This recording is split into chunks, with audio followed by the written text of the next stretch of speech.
I'm joined by Mattie McGrath TD, leader of the Rural Independent Group in Dáil, Éireann. Mattie is one of only a few TDs in the Dáil that is giving any mind and any voice to the immigration issue that seems to be grasping the mind and the hearts of the country over the last few months in particular.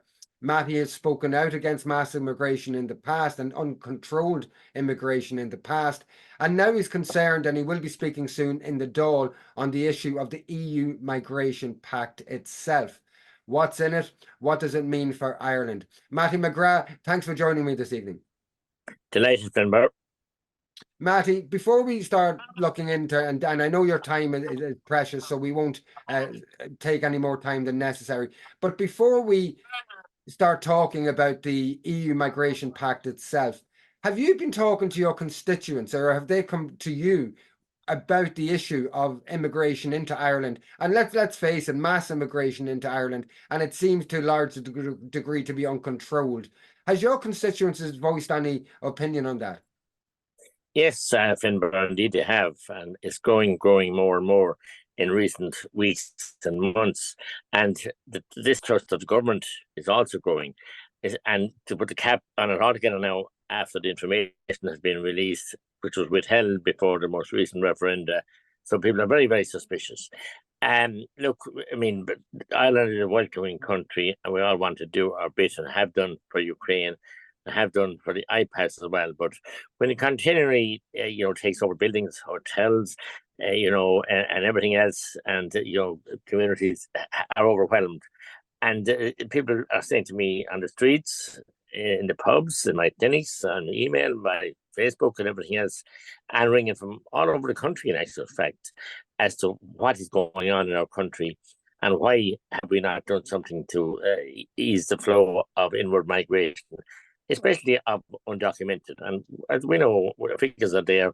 The first three months of this year, the first 3 months of last year, some of the countries now have been made on the list of safe countries, and that's the real problem. We've only, I think, about maximum 10 so-called safe countries where we won't take people from, where other EU countries have up to 35. So we seem to be the best by the class for open borders. We don't have to with all the police to borders. So it's a lethal cocktail as far as I'm concerned. And what, if there's any specific concerns that your constituencies might have, what would they be? Whether it's capacity issues or what's the primary concern that people have? Actually, the primary concern is actually, while we had immigration in here, we needed it for our hospitals and our workers and our service industry. We welcome that. The concern now is to be that the government seems to be able to move mountains here. They passed the emergency legislation for 2 years. Now they've extended it by a year and going to extend it up to 2030. And they're wondering, why couldn't we do any of this for the housing crisis? We've had the housing crisis, I don't know how many years ago, 15 years ago maybe now. There's 400 people in Clonmel town that have presented homeless last year. And yet the government now, and I know it's Ukrainians, have decided, modular homes on a site, the outskirts of the town, adjacent to, housing estates, and indeed to the bypass of the town. Why can't we do any of this? Couldn't we have done any of this for our own? And people say to me, okay, it's modular. Can we not have 41 of those for our people? So we must have a balance and a semblance of fair play. Now we have this new migration pact, Mattie, that is, first of all, it's very hard to find a full body text of all the agreements. They come in parts, and it's hard to get one document that is the entire. I found it difficult to find over the last 48 hours anyway. What I have found and what I have read, and the language of it sounds very, very generous, and very almost bland language. When they talk about solidarity, what they mean is that they will decide how many immigrants each country is going to take, and you can stuff it if you don't like it, kind of a thing. I know that you have voiced concerns about this EU Migration Pact. What are your concerns?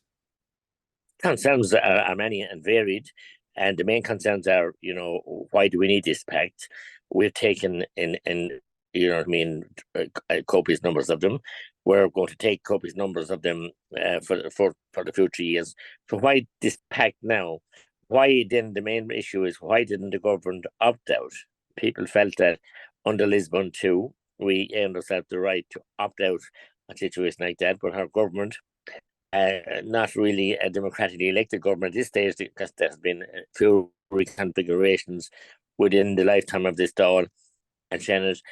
And why haven't the government, gone to the people? They had the option of going to the people or putting it through the Oireachtas, but they didn't. They took the latter because they knew that a referendum would probably be badly beaten, so soon after the referendums that they had there recently. And now that the information that was withheld during the referendum is being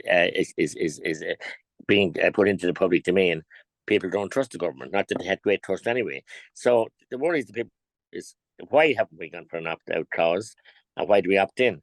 And what's going on here? And they don't like the sound of it, as you mentioned. There, parts of it are very bland language, and kind of responsibilities, and people will have to take so many or financial difficulties, financial penalties, and all this is very, very serious language.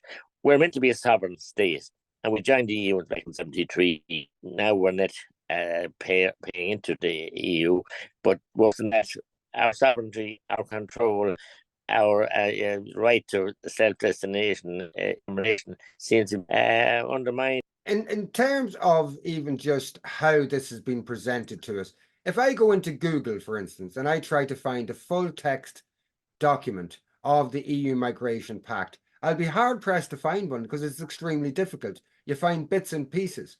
Reading into the background of the pact, it's quite clear most of it seems to have been developed in secrecy, been kept from the public in general anyway. Do you feel that the entirety and the way it's been developed, have the members of parliament like yourself been consulted about this in any way? No, whatsoever. Absolutely zero. As I said, I came into the Dáil last week just for mention. I objected profusely and got a call to vote, and we were only beaten by 4 votes. Not having a debate at that stage. I expected to go to committee. Government Chief Whip assured us that we would have ample time to debate this in the Dáil. And when I asked her how long was ample, something like the word durable that they had in the last referendum, which was badly beaten. Nobody, she couldn't answer me. And that's why I'm asking people to contact each and every one of their own local TDs, because this can't be left going a wink and a nod and 3.5 hour scrutiny. Most pieces of legislation can take weeks of scrutiny and proper order.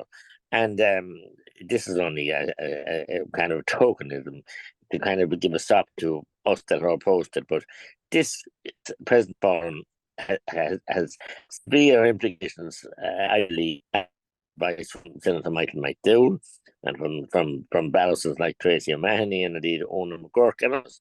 The major ramifications going forward for our sovereignty, our self-determination, and us as a free state. Mattie McGrath, thanks for joining us this evening. I know we were pushed for time. The internet connection hasn't been the best, so we apologise for any breakages in the interview. Mattie, I hope to talk to you soon again. And if you have any information for us with regards to developments, you know where M Compass Media can be found. We'll obeisances to you, Finbar, and M Compass Media for the wonderful journalistic work you carry out. Thanks for your time, Mattie.